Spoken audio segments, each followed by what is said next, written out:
Ah, what's up, everybody? It's like we're out here by the fire. Tell a few, tell a few stories. How's everybody doing tonight? Sorry we didn't do a show as quickly as we could have. There were numerous things that delayed it, and at the same time we pumped out article after article after article. So, one of which was actually going to be a script for one of these videos, but instead turned out so much better as a article. I hope you check that out. Uh, I think it was the article about first few days of fall camp, first week of fall camp, the vibes that we've seen, the vibes that we've picked up. Definitely check that out. Definitely check that out on LSUODYSSEY.com. How's everybody doing? Sunday night. We have we've come here through fall camp a few days, and it's been very intriguing. And as much as we could continue talking about fall camp, which we can do that as well. I really wanted to I want to tell you about some Tiger fans who make LSU Odyssey what it is and have always been there for LSU Odyssey.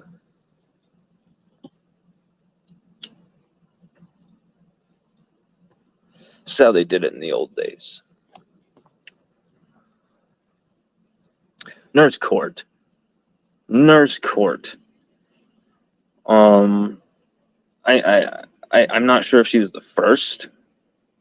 If she wasn't the first, she was like the second person to ever subscribe to LSUODYSSEY.com. She's on the front lines of the pandemic when being a nurse in Louisiana, where it was just chaos. Whatever you believe about the whole thing, one thing we do know about the pandemic is chaos, and just so much respect for her for actually getting through that as a nurse already. That's just insane. But she's very well known by LSU fans, very well known. And she's the first person to really look out for us, I feel like, in a way of like, hey, this guy's on, like, had our back, has defended us. I can't even count how many times. Just, she's been a friend for a long time, and I've let her down by not being able to meet up with her at some of these games, and I will rectify that. She's someone who will always have my respect and my friendship because she's a great person, a world-class mom, and a friend to so many of us. She's like a LSU fan celebrity at this point, which is how it should be. So I wanted to share my absolute appreciation to her for just how really she's had our back for a long time and has been a great friend. And you can just see she's constantly supporting LSU in the craziest ways possible, nonstop, always like supporting the recruits, always supporting the families, supporting them even if they've left too. Just good people. And just she's always there at the games, goes through the travel, all that stuff. Just incredible. And then there's Jamie. You know her as at Bayou Tiger Gal on Twitter. Jamer, someone who will really, when it gets so crazy, you can't really see the forest of the trees. She's someone who really has helped us steer this ship in the darkest of times. Seriously, love this woman like a mom, and that's for real. Jamer, just an awesome person. Everybody go follow her at Bayou Tiger Gal. Just another diehard Tiger fan who goes way back. She was going to games way back with her mom and dad, way back in the day. Has a deep love for the Tiger band, the Golden Band from Tigerland. She's obsessed with the band, and it's just she's someone just right there, just like Nurse Court, who has been there from the beginning, and just there's sometimes it would be tough to have continued,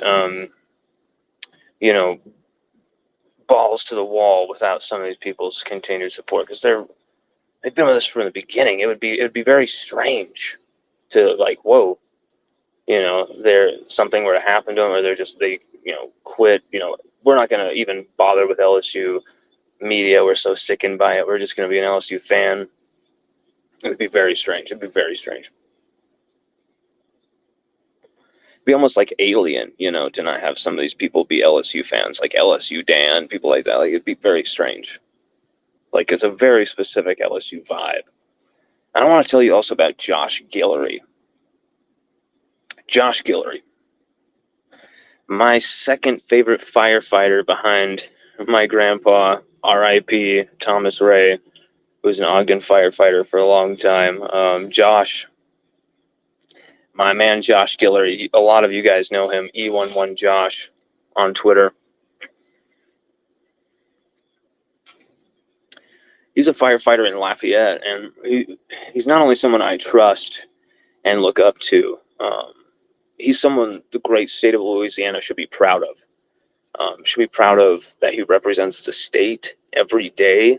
He gives everything for his job, not only for his boys at home, the men and the women he works alongside at the fire station, everyone he encounters. We all know what Louisiana firefighters have done for hurricane relief and rescue efforts. They've been the boots and the wheels on the ground, the ladders in the air, the people saving the lives. And Josh is right at the center of that. He can tell some incredible, just spine-tingling stories of stuff that has happened while he's been on duty. Josh is someone who's been there in good times and bad, and I want him to know how much I appreciate his friendship and his support and his belief. He's seriously someone I look up to that guy in many ways.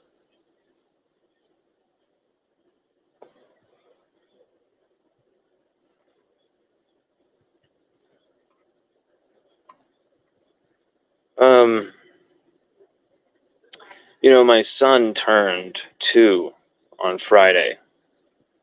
It was a very cool Sage turned 2. One reason why we couldn't make fall camp this first week. You don't want to miss these early birthdays, and especially because it has been it's been a wild year. As some of you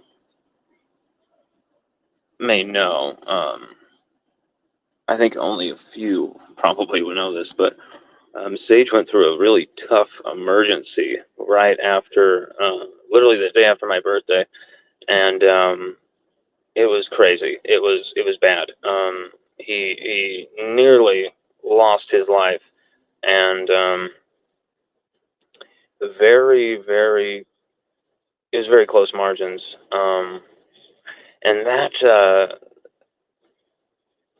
it's just insane that he has been able to fight it off, and he's all good. He's here. He's 2. It's just I just feel very grateful. We just had his party today. It's very hot. It's very hot. I'm still like kind of, overcoming some of the heat from today. So don't mind if I drink a lot, but a lot of water, not booze. But it's just a very grateful moment as a father. Like he came out on the other end of this thing. It was close. He's just such a strong little fighter, and I just am so proud to be his dad. And what happened really has, I think, because as a father you try and like bury what's going on with you, your emotions about what's happening, because you need to be there for everybody else. And there was a lot of people who needed comforting, especially Chelsea. And I got sick during all this with I never get sick. And I got sick with like the worst virus. This thing, I was coughing so hard that you just ripped my insides to pieces, my intercostal muscles. Look it up. It's really, it's awful. And so all this just terrible shit was going on at that time. And we missed out on chances to go see LSU Florida. We had the tickets bought. everything was ready to go for LSU Florida. Had to cancel that. That was like literally while he was in the hospital. And then Texas A&M as well had to cancel that. It was crazy. And so to get out on the other end of that, I know I'm probably talking to a lot of people who've had similar situations happen to their children. Especially fathers out there who've had to kind of bury the feelings of it all and stuff. Like, that's not good, as I've found out. It's something that's definitely affected me the last little while, and I'm out on the other end of it, but I just wanted you all to know, hold your kids close, because it is awful when something happens to our kids. It is the worst thing you can imagine, and especially when they're so young, you don't see it coming like this. It can really throw you it can really throw you off for quite a while. And I take pride in the fact that we were able to keep breaking news even in the middle of it happening, continue to write articles. Of course, we didn't write anything for the whole time we were in the hospital until we got out of the hospital and stuff like that, because it was insane. There was no way we were even thinking about that, and we were just, to be honest, debilitated by being sick. Like, we caught that thing within like 2 days of being there. Like, it was the worst type of sickness. It was like, I think it was the rhinovirus. This thing was terrible. I mean, maybe it didn't hit some people who've had it on here too bad. For me, oh my God, this thing was terrible. Terrible, terrible, terrible. But I was just like so glad, like, okay, Sage is okay, but like, we'll just get through this like a wounded soldier, And there was no way I could travel in the condition I was in. No way I could travel. It was insane. Like, I've never felt like that. I felt like, okay, I'll be sick, but I can go. I couldn't even carry a suitcase on my own. Like, it was nuts. No energy. And as you can tell, I'm quite an energetic dude. So having zero energy for me was just like, oh, I'm dying. Oh, I'm wasting away. Like, it was crazy. I'm so glad to not feel that way. That was terrible. But yeah, I wanted to just let you guys know I feel so damn grateful that he is okay, that he's 2. It's just, I feel like, there's some things that frustrate me. I wish I was at fall camp. I wish I was doing it. But that night in the hospital, I would have given anything for a day like today.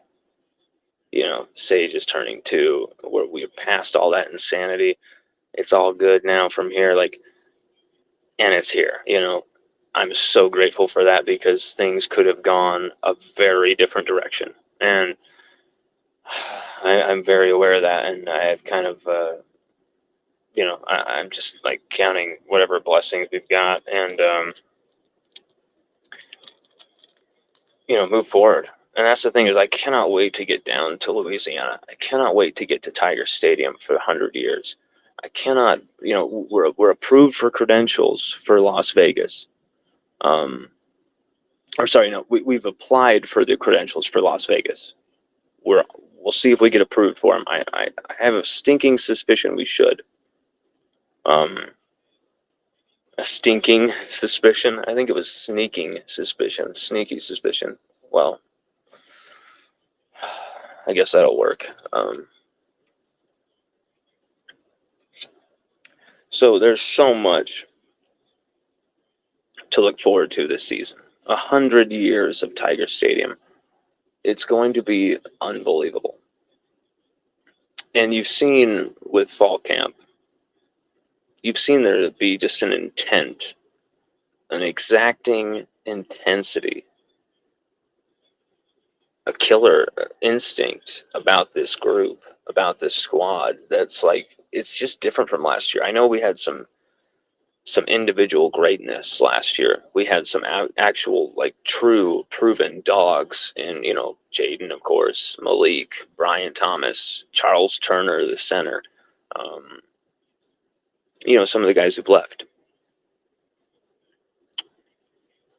I think these coaches, this team, wearing that badge, there's no option but to go out there and to fulfill your duty, your destiny, to go win a championship for LSU, to take that next step, to really be a contending team in the college football playoff every single season from here on out with this 12-team expansion.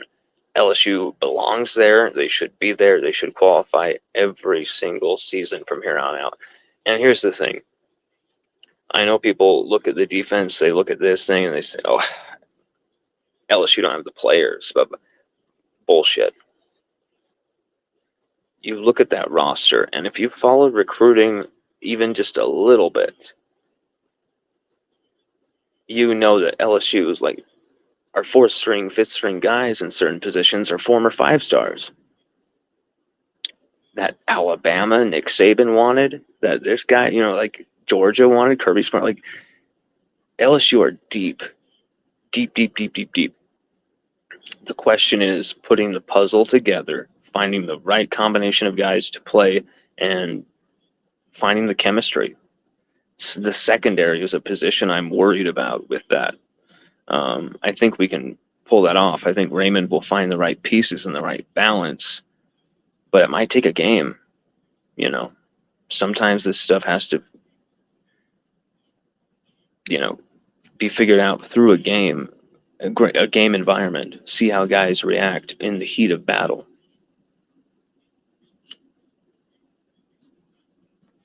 Another thing, you've seen offensive coaches stressing tempo, like as far as, getting up to the line.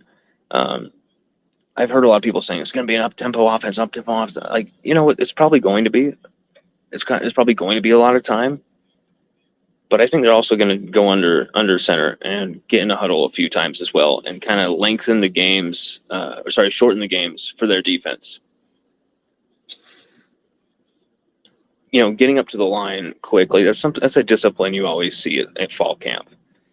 And, I expect LSU to run tempo. I expect LSU to keep it fast-paced. But I also expect LSU to know when to close games out and to run possession.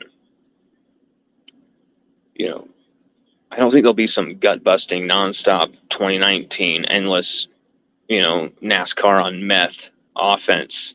Don't be fooled by some of the discipline stuff of fall camp being, as game planning. Like, no lazing up to the line. That's a fall camp mentality. Obviously, a coach isn't going to scream at his O-line in the fourth quarter of week 10 if they're a little slower up to the line, Another thing was Caleb Jackson gaining 35 pounds. Good Lord.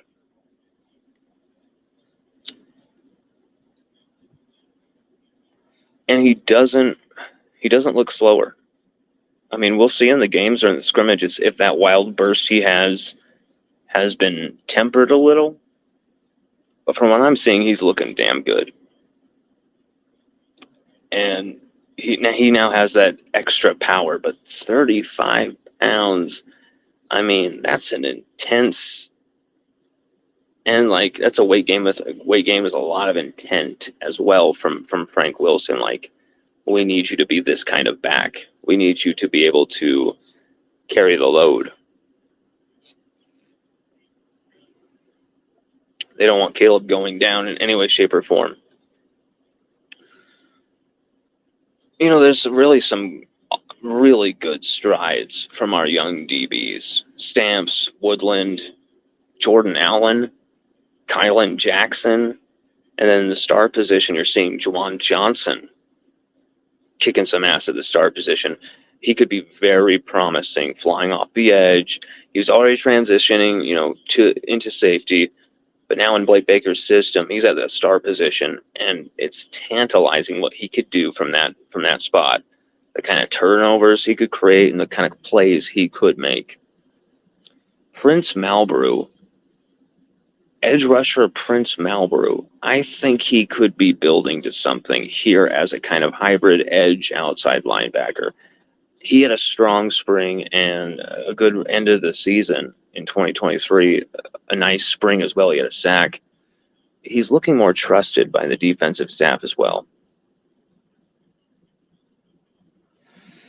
Malbrook could come out of nowhere and get a sack or a hand on a pass at the line. You know, this is the type of guy who I don't think people are expecting it. I think he's going to have an impact. Savion Jones.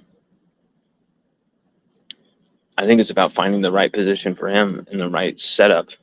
Is he a jack linebacker kind of thing, or a hybrid edge rusher, or is he a DE with his hand in the dirt?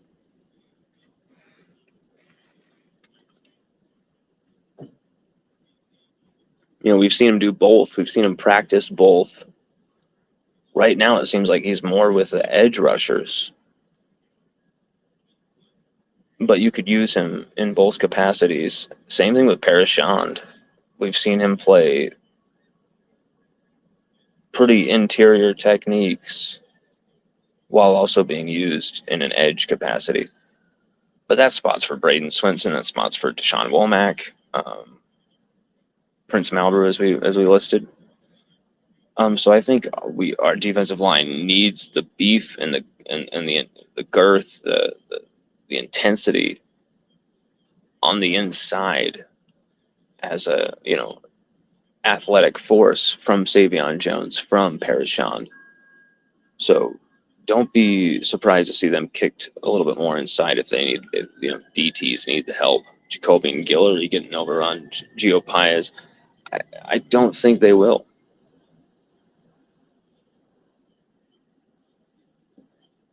I actually love what I'm seeing from Geaux Paez. I think it's Paez. If he's from Ecuador, I think it's Paez. Like if he has Ecuadorian background. I've heard a lot of people pronounce it as Paez, but I think it's Paez.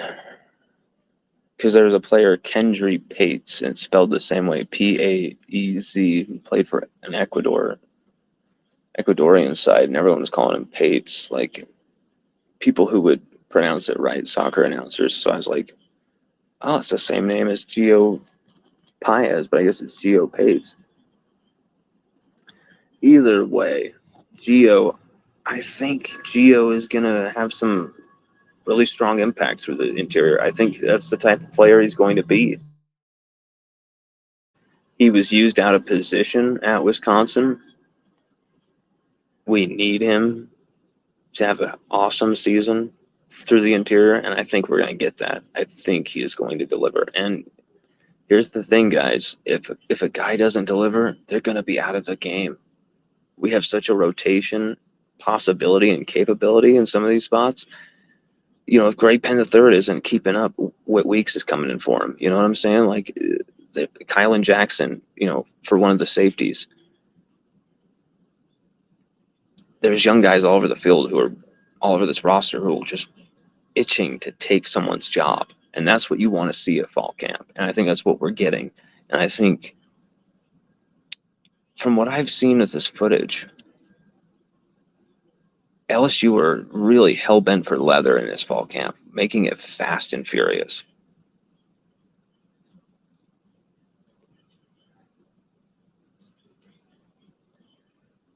And I think that's because they know there are going to be some games where they will slow things down and grind things out. They want to make sure we have the stamina. Our guys have the stamina to last all 4 quarters, if not further, especially in the trenches. That's why they're having them run up to the line so much and barking at him. Bo Davis going crazy.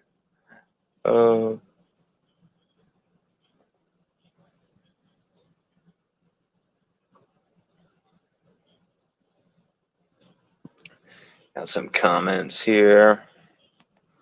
Josh Guillory. Thanks for the shout out, brother. No problem, man. You deserve it, dude.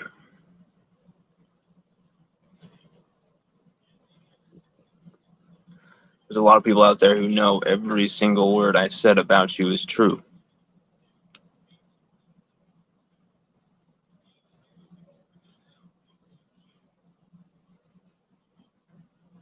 You know, we actually have a big breaking news story that we came across our wire um, during Sage's birthday party.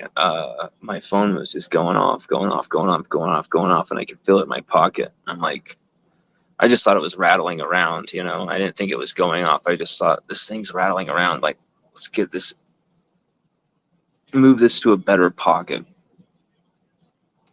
And so I move it to a better pocket, and I can see there's all these calls, and I'm like, oh shit. And I see the name on the calls. I'm like, okay. And I'm like, I'm in the middle of my son's birthday party. What's up? And they had already sent a text that was quite intense.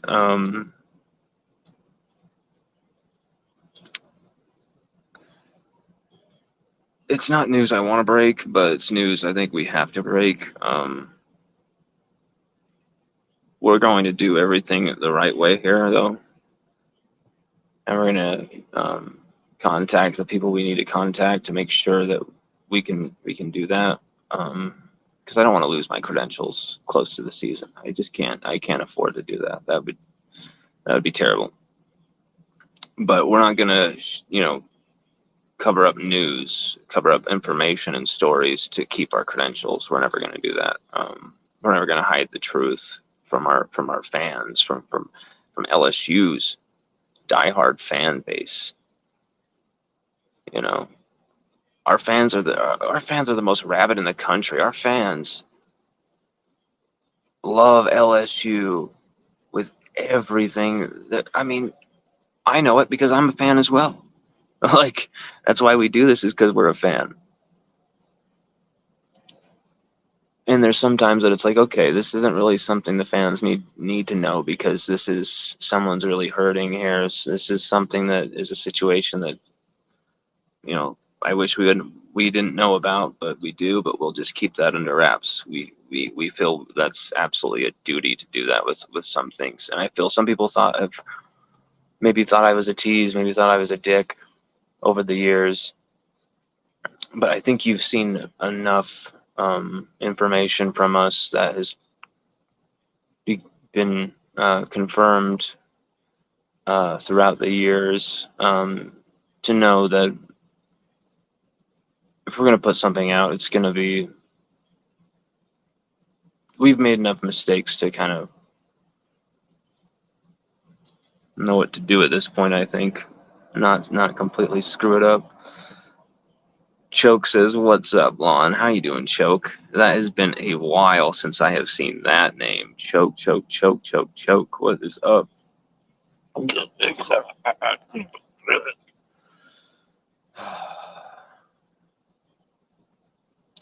Everybody, it is just too hot out here, and Chelsea's trying to put the baby to bed. I'm gonna have to sign off, but everyone, thank you so much for joining us. I just wanted to give some shout outs to people who deserved it. Like, there's more people who deserve it. Like White Trash Tiger is someone who's really supported us like crazy. Fred from Plano, just that guy's got the greatest positive energy. Dude's contagious with his energy. I love it. Chris, another dude, just really solid. Tony Two Beds, happy birthday, brother.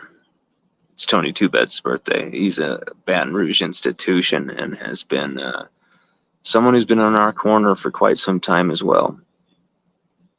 And we hope he has a happy 59th.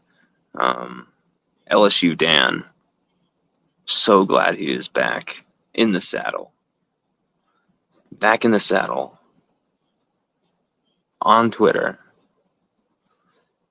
Going after Aggies fans. Everything's right in the world, isn't it? Everybody, it's going to be a big season. This news won't affect the season. This news won't affect the team much. It's actually about someone who isn't on the team right now, but someone that you all know and well, at least know of and care about as a player and as a person, or at least you should. And that will be handled in the right way possible. If it doesn't come out at all, it's because we wanted to respect whatever someone has said. That's the thing, guys. We have taken bullets for our sources. There are times when we've made mistakes. We could just post the screenshot of what we were told and who told us, and you wouldn't be blaming us. You would be, oh, well, of course, I would see why he posted. They told him this bullshit or whatever. We didn't do that. We didn't expose our sources because those people count on us, trust us, and I want them to be able to speak freely, to know that everything's off the record unless we decide, come to an agreement that we can post that, we can share that information, that news. And that's the way I think that's the way we do it. And I think that's been the best policy, really. But there's been some times we've had to swallow some stories as well because of that. So it hasn't always been easy. It's been frustrating sometimes. There's some times where it's like, ooh, if we had been able to break that story, that would be like a huge one. Or, oh, if we had been able to do this. Ooh, but really what I want to do more than anything is get some interviews again. Get some Tigers back in the studio and get them on the show. And that has to be approved by Brian Kelly. He's got some of his favorites. Hopefully, we will become another favorite of his. We're the only Irishman covering LSU, except for Mike Scarborough. He's Irish as well. So there's the Irish connection, Coach Kelly. So think about that. Everybody, I am boiling out here. And LSU is about to boil USC. We're going to be previewing that game very soon. We're going to have a season preview and predictions article coming up for you this week. It is going to be high octane. It is going to be madness on LSUODYSSEY.com. And we want all of you to join us. Most of the content on there is free. So 99% of it, I would say, is free. So come check it out. Subscribe if you like what we do. And thank you very much, guys. Give us a follow at Lon Phillips on Twitter. And definitely check out what we're doing on LSUOdyssey.com, because it is going to be coming fast and furious. And there's going to be some stuff that you will not see anywhere else. And we're not even at fall camp, but we have access to this. So imagine what can happen if we can get back there. Everybody, have a wonderful Sunday night. Take it easy. Go Tigers.